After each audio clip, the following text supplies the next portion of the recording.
Oh boy. So my emotions were running pretty damn high watching this episode. Um okay, so honestly, it's episodes like this where I find myself disagreeing with a lot of the collective opinion that Eden Zero is a carbon copy of Fairy Tail.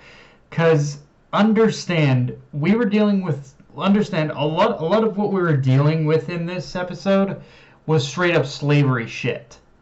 And granted, while it wasn't fully like dived into or exploited, so to speak, as there is still a filler of tropes and limitations you have to run the series through. You have to run any series through with it being shonen. The context is still very much there. Hell, even overtly so with the introduction of Garrett, who honestly I didn't think much of in the manga, but in the anime, there's much more of an intimidation factor that I never really took all that seriously before. But in the anime, I get a greater sense of the threat he poses, because even if a large portion of what makes him dangerous comes more from the acts of control he has over the miners that like with the callers or the guards arriving on command, rather than any like physical strength, it still peels back another layer that paints an even more horrific picture of the shadow over the bright exterior of Sunjul. This place is run by is the economy on this place is run by fucking slaves, and this is definitely an episode that on and slave labor itself. And this is definitely an episode that really allowed us to soak in just how, and I like how this episode also gave time to just for us to soak in just how cornered everyone is, and how there's very limited room to even resist. And I like even though obviously at the end of the episode we see Shiki pretty much like bust through the wall and bust through, but bust through the building, and in his attempt to save in his first attempt to save Homura. It's one of those. I really like how this is like the first time we also see Shiki being put into a situation where he genuinely feels powerless despite having the actual power to take on Garrett out in an instant. It's kind of it's one of those things where it's kind of teaching Shiki a hard lesson that just because you have the power doesn't mean it can solve every situation you come across. And I like how that was in some ways being addressed with this episode. Now there's also a bit of because this is because the translations used in the subtitles with this series are very kind of loose. There was a bit of a mistranslation with Garrett's title, or just I guess it was just the Japanese word for it, uh, which is which is that Garrett is pronounced is title is titled as pronounced Ben Zaitin Garrett, but it roughly translates out to Whipmaster Garrett. That's basically who he is. So yeah, just a little bit of a minor thing there.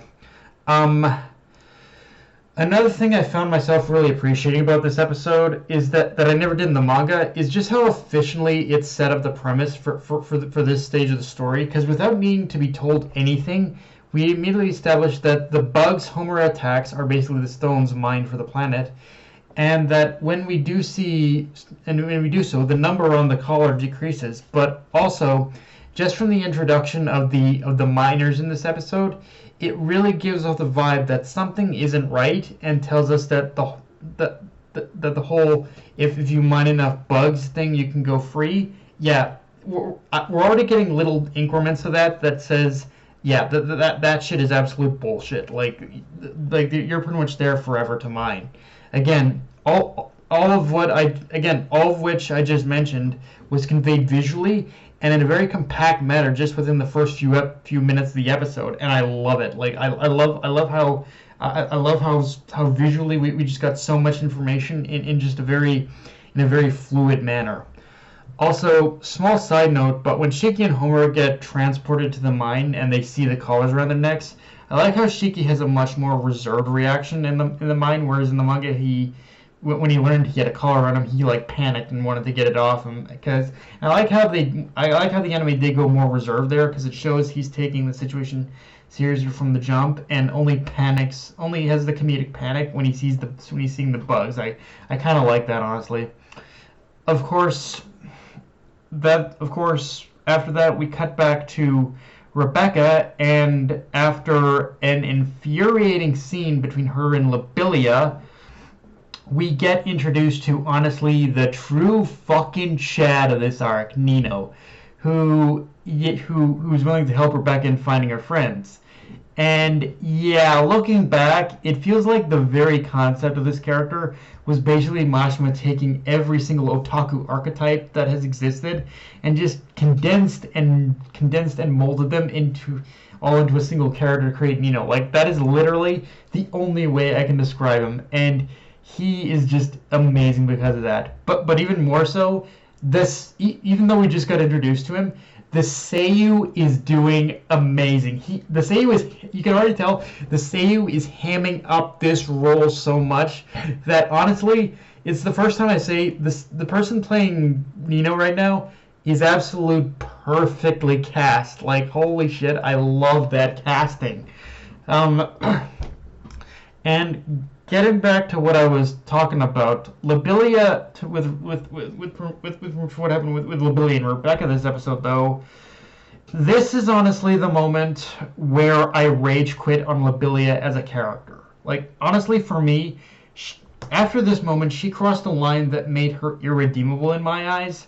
And at the time, looking back, maybe it was a little bit of an overreaction, but even now, I still stand by that Lobelia has a long way to go from here to really become a character I can get behind. And she does have, and going forward, Lobelia definitely has vulnerable moments after this. But nothing that makes me say she's worth completely forgiveness either. And honestly, in this situation, you pretty much see Rebecca is the bigger person. Is a bigger person than I am. In season 2 and beyond, when every interaction with her and Lobelia going forward, Rebecca is the absolute bigger character. She's definitely much more of a better person than I would be in this situation. And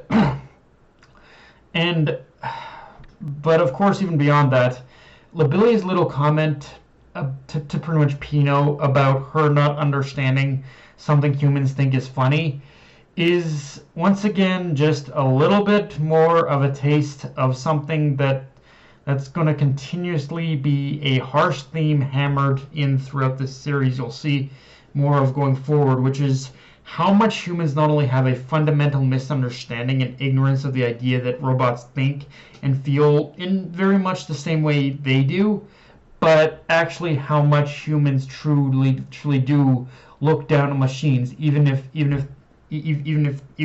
they're aware of this fact that they do feel those exact same emotions and feelings. Like to humans in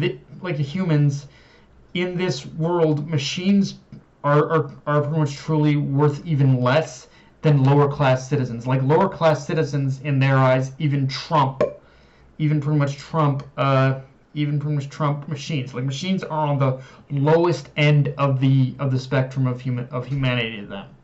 And yeah, what can I say? This episode was just very emotionally stirring and very emotionally frustrating for me. Just so much like I was feeling at one time, honestly.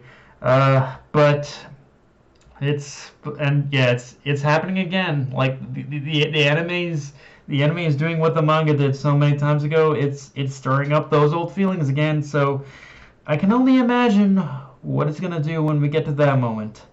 But yeah, guys, that's all I got for this review. If you enjoyed the video, like, comment, subscribe. Follow me on Twitter, Analyst, Crunchyroll, and be sure to hit the notification bell, hit the subscribe button, and just share the video around, guys. Death and that of enemy, signing off.